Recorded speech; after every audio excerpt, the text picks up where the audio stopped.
O my beloved, you have searched me and known me. You know when I sit down and when I rise up. You discern my innermost thoughts. You find me on the journey and you guide my steps. You know my strengths and my weaknesses.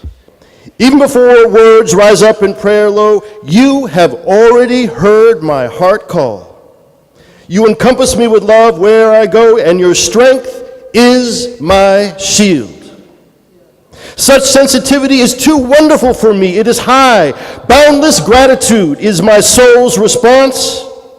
For you formed my inward being. You knit me together in my mother's womb. I praise you, for you are to be reverenced and adored. Your mysteries fill me with wonder. More than I know myself, do you know me? My essence was not hidden from you when I was being formed in secret, intricately fashioned from the elements of the earth. Your eyes beheld my unformed substance. In your records were written, every one of them, the days that were numbered for me, when as yet there was none of them. How precious to me are your creations, O Blessed One. How vast is the sum of them. Who could count your innumerable gifts and blessings? At all times you are with me. Our gospel reading is from Mark chapter 2. One Sabbath day, Jesus took a walk through the grain fields, and the disciples began to pick ears of grain as they went along.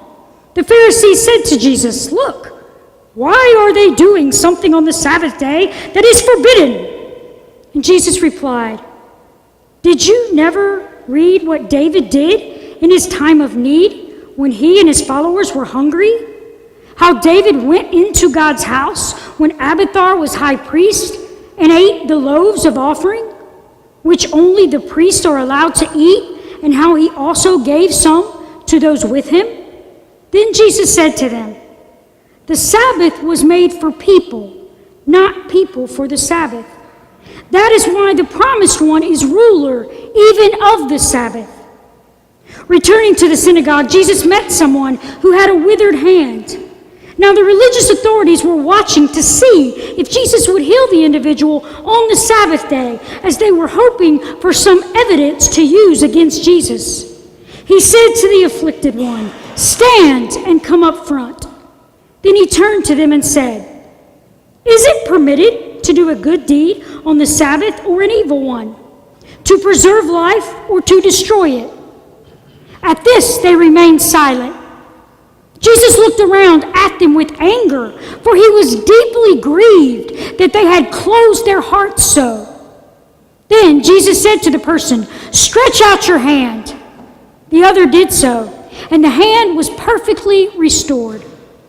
The Pharisees went out and at once began a plot with the Herodians, discussing how to destroy Jesus.